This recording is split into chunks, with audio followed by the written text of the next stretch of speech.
यहाँ पे एक चीज हम आपको पहले ही सिखा दें कि अगर जलीय केमेनोफोर आता है पोटेशियम परमैंगनेट या अम्लीय पोटेशियम डाइक्रोमेट, ये दोनों ऑक्सीकरण के ही उत्प्रेरक हैं, क्योंकि ये जो एल्कोहल को ऑक्सीकृत कर देते हैं किसमें, एल्डिहाइड में। तो इसका मतलब ये हुआ कि अगर अम्लीय पोटेशियम डाइक्रोमेट हो या जलीय केमेनोफोर हो तो इसी एल्कोहल का ऑक्सीकरण कराएंगे तो एल्डिहाइड बनेगा, और फिर उसी एल्डिहाइड का ऑक्सीकरण करा देंगे तो वो कार्बोक्सिलिक अम्ल में चला जाता है। किसकी उपस्थिति में, इनकी। तो कभी भी अगर आपसे केमेनोफोर ऊपर दिया हो, कह दिया कि एथेनॉल, और ऊपर दिया केमेनोफोर और कह दिया एथेनॉल से क्या बनेगा, तो सीधे आप पहुंच जाएंगे एसिटिक अम्ल में। पहले रिएक्शन कराएंगे तो एल्डिहाइड में बदलेगा, H2O निकल जाएगा, दोबारा कराएंगे ऑक्सीकरण तो किस में बदल जाएगा, कार्बोक्सिलिक एसिड में। देखिए मैं करवा रहा हूं, आप ध्यान दीजिएगा। अब तो याद हो गया होगा जलीय केमेनोफोर और अम्लीय पोटेशियम डाइक्रोमेट। अगर यहीं पे इनकी उपस्थिति कर देते हैं, यानी यहां पे लिख दिया गया जलीय केमेनोफोर हो गया, या यहां लिख दिया गया देखिए अम्लीय पोटेशियम डाइक्रोमेट यानी K2Cr2O7। ये दोनों याद रखना, दोनों ऑक्सीकरण के उत्प्रेरक हैं। अगर इनकी उपस्थिति में रिएक्शन कराओगे तो ये जैसे मैंने कहा एल्कोहल का ऑक्सीकरण हुआ, एल्डिहाइड बन गया, तो यहीं पे नहीं रुकोगे, एल्कोहल का ऑक्सीकरण होगा। मैंने कहा माइनस का मतलब जो चीजें बाहर निकलती है, H2O चला जाएगा और ये एल्डिहाइड में चेंज हो जाएगा। यहां से H2O निकालने के बाद देखिए CH3 और यहां जो बचेगा लिख दीजिए, क्या बचेगा, CHO, जिसको पढ़ते हैं एथेनॉल। ये बन गया देखिए एथेनॉल। अभी भी ना रुकना है, अब फिर इसका ऑक्सीकरण होगा, और इस बार ऑक्सीकरण अगर आप कराएंगे फिर वही सेम जो यहाँ पे लिखा गया सेम वही लिखा जाएगा, और ये अब चला जाएगा, एक और जुड़ जाएगा, और जुड़ेगा देखिए तो CH3, एक ऑक्सीजन जोड़ोगे तो यहाँ C OH, जिसको बोलते हैं एसिटिक अम्ल। नाम अगर लिखोगे, इसका नाम आपको मालूम है, ये है दोस्तों एथेनॉल हो गया। एथेनॉल का ऑक्सीकरण कराया गया, इसकी उपस्थिति में एथेनॉल बना। एथेनॉल का इसी की उपस्थिति में ऑक्सीकरण हुआ तो ये बन गया एथेनोइक अम्ल हो गया, या इसी को हम कहते हैं एसिटिक अम्ल। ये आपका दोनों नाम आप जानते रहिए, एसिटिक अम्ल कहिए चाहे एथेनोइक अम्ल, ये आपका तैयार हो गया। तो ये रिएक्शन थी कि अगर आपसे कोई पूछता ऑक्सीकरण में तो ये आपको आप किस में बताओगे, ऑक्सीकरण में दोस्तों बता दोगे, जो कि बहुत आसानी से आपको सीख ले रहे होंगे, हमें आशा है दोस्तों। यह एक फार्मूला आप सीधी बात जान लीजिए, कभी भी अगर एथेनॉल का यानी कभी भी, या यहीं पे मैं नीचे लिख दे रहा हूं कि एल्कोहल का ऑक्सीकरण, फार्मूला खुद है आप जान लीजिए, एल्कोहल का ऑक्सीकरण कराते हैं तो यहां से आपको देखिए उत्प्रेरक वही रहेंगे, H2O निकल जाएगा, ये बन जाता है एल्डिहाइड बन जाता है। फिर एल्डिहाइड का अगर ऑक्सीकरण करा देते हैं तो ये बन जाता है कार्बोक्सिलिक अम्ल में, यहां हो जाएगा कार्बोक्सिलिक अम्ल।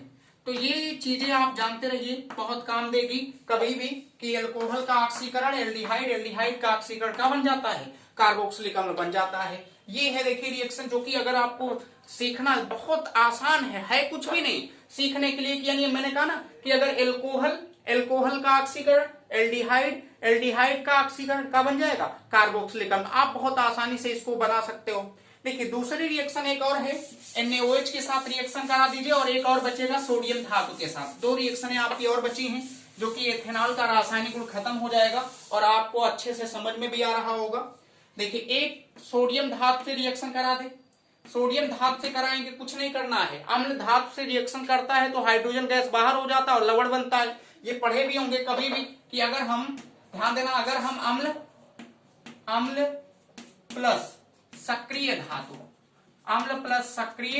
धातु से अगर रिएक्शन करवा देते हैं तो यहां दोस्तों आपको तैयार होता है लवण, और प्लस यहां से हाइड्रोजन गैस कहां निकल जाती है, बाहर। सेम प्रोसेस यहां अपना लो, यानी अम्ल प्लस सक्रिय धातु, लवण और क्या बनेगा, हाइड्रोजन गैस बनेगा। अम्ल के रूप में मान लीजिए, वैसे तो जो एथिल अल्कोहल होता है वो उदासीन होता है, वो अम्ल नहीं माना जाता क्योंकि उसमें रेजोनेंस नहीं होता, अनुनाद नहीं होता है।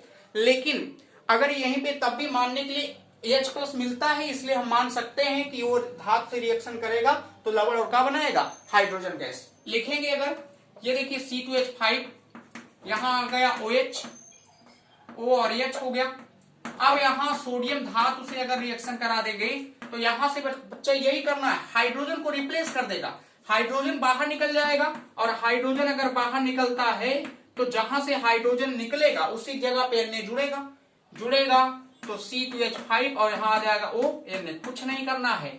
हमने कहा कि अगर हम एथेनॉल लिए, एथेनॉल का सोडियम धातु से रिएक्शन कराएंगे तो सोडियम जो होती है वो हाइड्रोजन को रिप्लेस करेगी, लेकिन अंदर वाले हाइड्रोजन नहीं होंगे। जो OH वाला, इसी वाले ग्रुप वाले जो हैं, जो समूह वाले हैं, उनमें जो हाइड्रोजन है उसको सोडियम रिप्लेस कर देगी, बाहर निकाल देगी और उसके जाके स्थान पे जाके खुदे बैठ जाएगी। ये आपका सोडियम एसीटेट, यानी ये देखिए अगर इसको बनाएंगे तो ये आपको सोडियम एथॉक्साइड, नाम इसका है सोडियम एथॉक्साइड, और हाइड्रोजन गैस कहां निकल जाती है? बाहर। ये हो गया। अगर एक और रिएक्शन बची है उसको भी आप देख लीजिए, जो कि वो भी बहुत आसान है। मैंने कहा अगर यही अम्ल है, कभी भी एक और फार्मूला आप जान लीजिए, अम्ल प्लस क्षार, अम्ल प्लस क्षार आपस में क्रिया करता है तो दो चीजें बनेंगी, लवण बनता है और क्या बनता है? जल बनता है। ये याद रखना। कभी भी अगर आप रिएक्शन करवाइएगा तो अम्ल और क्षार आपस में रिएक्शन करेंगे तो लवण और क्या बन जाता है? जल बनता है। अगर बना भी रहे हैं अम्ल के रूप में, मान लीजिए मैं बार बार एल्कोहल ले रहा है क्योंकि रासायनिक गुण इसी का, ये हो गया। अब इसका रिएक्शन करा दीजिए NaOH से। NaOH से कराएंगे दोस्तों तो इसको उल्टा कर दे रहा हूं, ONA, यानी इसको पढ़ोगे NaOH। NaOH के साथ अगर रिएक्शन करवाएंगे देखिए तो यहां से होगा का कि आप OH है, ध्यान दीजिए OH और H, यानी यहां से ये वाला बॉन्ड तोड़ना है आपको, यानी O और H, यानी इस वाले बॉन्ड को आप तोड़िए। देखिए इस वाले को और यहां से इसको, क्योंकि यहां मालूम है सोडियम हरदम प्लस होगा, OH के ऊपर का आएगा माइनस, तो यहां से ये टूटेगा और OH के साथ जाएगा तो H2O कहां निकल जाएगा? बाहर। H2O हो जाएगा बाहर और Na प्लस है, H की जगह पे आके स्थान ले लेगा और स्थान लेने के बाद C2H5 यहां आ जाएगा ONA, जिसको आपने लिखा सोडियम एथॉक्साइड पढ़ते। तो ये भी बहुत आसान है कि यानी एक तरीके से इनमें जो O और H के बीच का बॉन्ड था तोड़ दीजिएगा और यहाँ मालूम है कि Na के ऊपर प्लस आएगा, OH के ऊपर माइनस आएगा। ये क्षार एक तरीके से ये अम्ल है, इसलिए हम मानेंगे तो यहाँ लवण और क्या बन जाएगा? जल, जो कि फार्मूला भी मैंने लिख दिया। तो ये बहुत आसानी से आपको एथेनॉल का रासायनिक गुण समझ में आ गया होगा। ये बच्चों जो आपको बताया गया ये कक्षा 10 के बेसिस पे है। अगर आप कक्षा 10 के बेसिस पे पढ़ रहे हैं, कक्षा 10 में अगर आप पढ़ रहे हैं तो ये निश्चित है कि आप इसको, इस वीडियो को अगर आप देखिए तो पूरा देखिएगा और बहुत ही बेहतरीन तरीके से अगर आप समझेंगे तो आपको सारी बातें समझ में आ जाएंगी। तो चलिए हम दूसरी वीडियो में आपको एसिटिक अम्ल के रासायनिक गुण को लेकर फिर हाजिर होऊंगा। तब तक की चल रहा हूं। नमस्ते दोस्तों।